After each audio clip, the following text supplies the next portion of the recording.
The first day of this month, Rosh Chodesh Jeshván, there are 2 days of Rosh Chodesh, but we're referring to the first day of the lunar month of Scorpio, is the most powerful, singular, energy, intelligent day of the year. There is no singular day more powerful than Rosh Chodesh Jeshván. In other words, is that a good day to start things? There is no better day. Can you start? What about Yom Kippur? Is that more powerful? Yes and no. What do I mean by yes and no?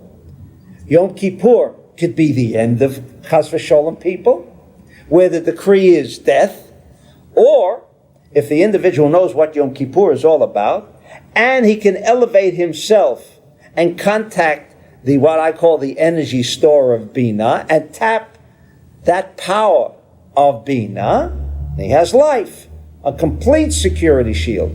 But it depends on what? On the activity of the human being. Depends on the amount of knowledge he has. Depends on his connection with Yom Kippur. But Yom Kippur, by and within itself, does not provide life and a security shield for everybody. Does not do it by and within itself. The first day of Cheshvan, says the Zohar, this month of Bull, is the most singular, powerful security day of the year. And therefore, that's the most proper day of the whole year to start new things. What does it mean? It means all you have to do is connect, make your connections. We know how to make connections with the cosmos, with the Dalet for Mars, and the Nun for Scorpio. Simple methods. The day is positivity. All that is required is you're connecting with it. That's all.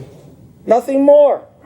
And that day is the most powerful, positive day of the year.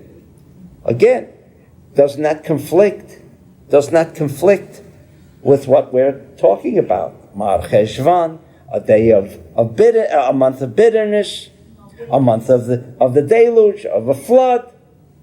But let us remember, do you know when the flood began? What day of the month? The 17th day of the month. Now you know what 17 means. Also a coded message. A coded message. 17 means tov, good. Now how do we reconcile good? How do we reconcile good with the beginning of the deluge, with the beginning of the flood? It's an apparent contradiction or an apparent paradox. How do you reconcile both ideas? When were the tablets shattered? On the 17th day of Tammuz, when Moses came down from the mount. When did the beginning of the temple, the beginning of the destruction of the temple begin? On the 17th day of Tammuz. But that's a good day. It's the 17th day of the month. How does destruction begin? Whether it was the destruction of the temple or destruction of the world. How does it begin on the 17th day? Says the Zohar, only to teach us that there is no such thing as being lucky or unlucky. But if you made the connection, that is the way we can tap the positive aspect of it. Intrinsically, Cheshvan is bad. Who is it bad for? For everybody? It wasn't bad for Noah. For him it was all right. This whole reading of Noah, again, is not to tell us a story.